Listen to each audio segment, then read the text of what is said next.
नमस्कार। सर्वप्रथम सभी को नव वर्ष की मंगल कामनाएं। जनवरी का महीना 2023 उदय हो रहा है। कुदरत ठंड का प्रकोप पूरा है, सर्दी अपने पीक पे है। हर साल यही स्थिति होती है।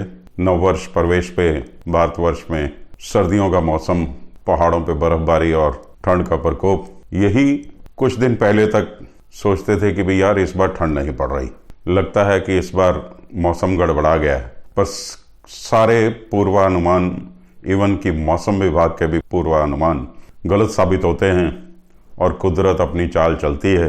और देखिए सब ठंड में ठिठुर रहे हैं और कह रहे भाई त्राहिमाम बहुत ठंड हो गई भाई, अब बस करो। तो ये है कुदरत। जनवरी महीना 2023 आरंभ हो रहा है। एक बहुत बड़ी ग्रहों की खगोलीय घटना घटने जा रही है। 17 जनवरी को शनि महाराज 2.5 साल से मकर राशि में बैठे हुए मकर राशि को छोड़कर कुंभ राशि में प्रवेश करेंगे। मकर भी शनि की अपनी ही राशि है और कुंभ भी शनि की अपनी ही राशि है।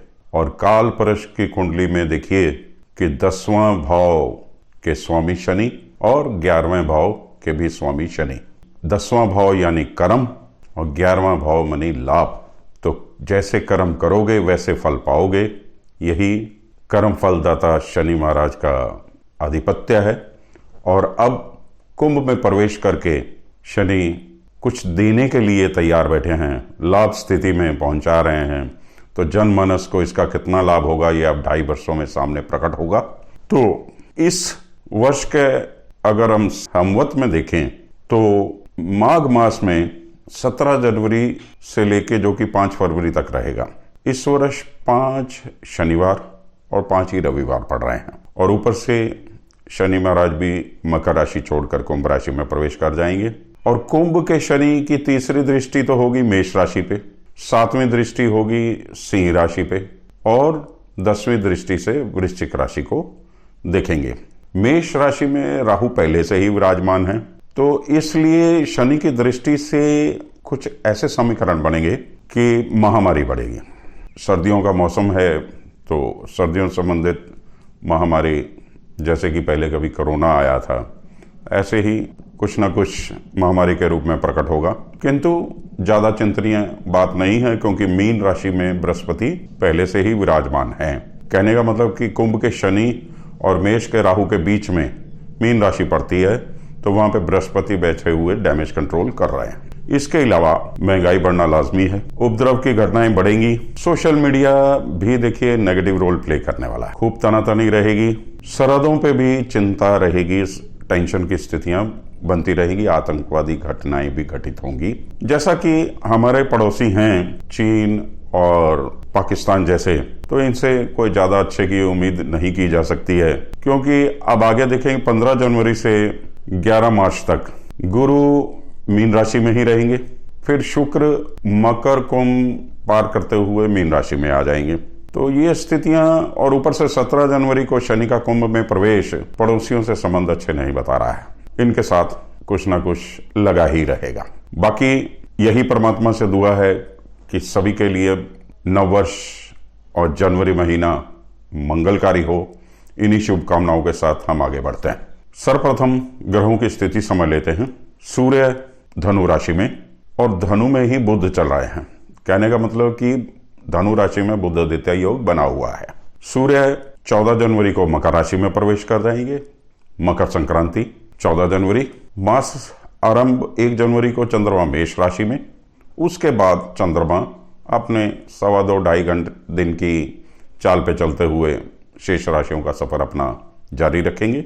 मंगल वक्री अवस्था में वृष राशि में है और 13 जनवरी को मंगल मार्गी हो जाएंगे। बुध वक्री धनु राशि में और 18 जनवरी को मार्गी हो जाएंगे।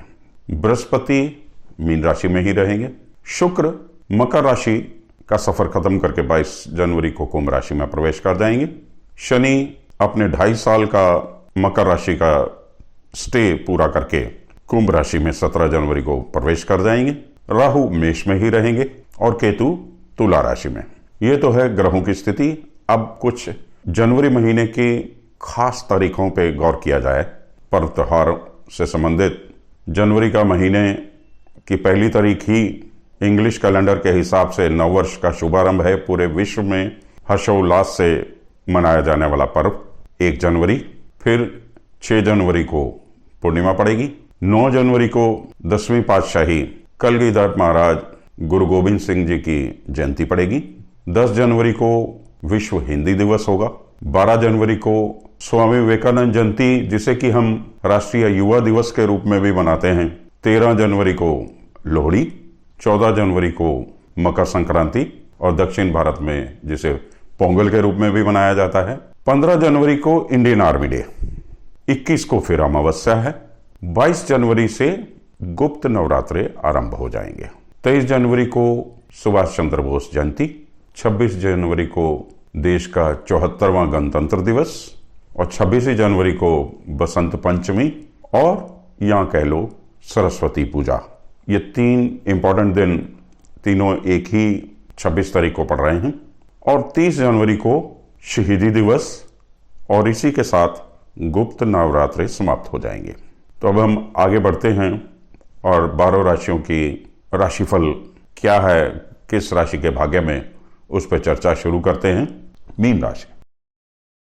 मीन राशि जोडियक की आखिरी राशि है और राशि स्वामी राशि पर से गुजर रहे हैं। तो बृहस्पति केंद्र के हंस योग बना रहे हैं राशि पर से गुजरते हुए और कहते हैं कि केंद्र का बृहस्पति कुंडली के लाखों दोष भी खत्म कर देता है। तो बृहस्पति आपके लिए एक वरदान की तरह आपकी राशि में विराजमान है, जहां से उनकी पंचम दृष्टि संतान भाव पे, सप्तम दृष्टि पार्टनर हाउस पे या जीवन साथी के घर पे और भाग्य स्थान पे नवम दृष्टि पड़ रही है। तो सारे जगहों पे जहां जहां अमृत बृहस्पति की दृष्टि है वहां वहां अमृत बरस रहा है।